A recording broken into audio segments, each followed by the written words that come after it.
Now let's talk about mapping sites from your source to your target with a SharePoint migration. So we will access the SharePoint module within On-Demand Migration.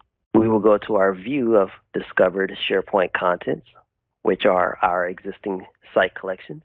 What you will notice is we have source and target URLs.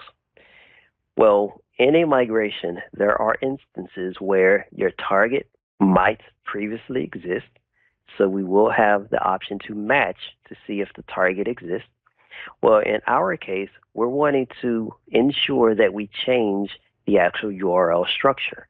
So to support that, we do have an operation where you can map your existing source URLs to a specific target URL, because by default, we will use the exact same URL if the target site does not exist.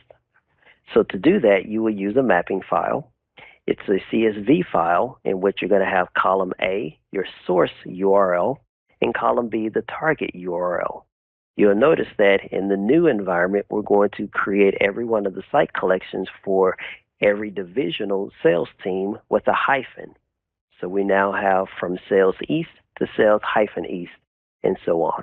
Here, we will select the actual items that we need and want. So sales will remain the same. We're only going to impact the 4 below. And what we will do is map from file.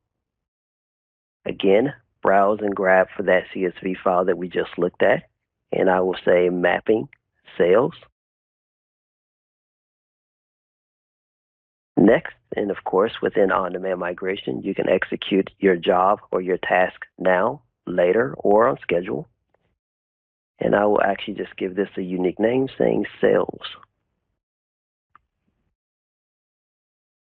For every task, we can always go and monitor the status of the task if necessary until the task is complete. Now that the mapping task has been completed, we can go back to view the SharePoint contents. And now you will notice that we originally did not have a target URL. Now you will notice that from the mapping, via the migration going forward, we will now create the target sites using this specified URL from the mapping file. Now that concludes the actual mapping from source to target with On-Demand Migration for SharePoint.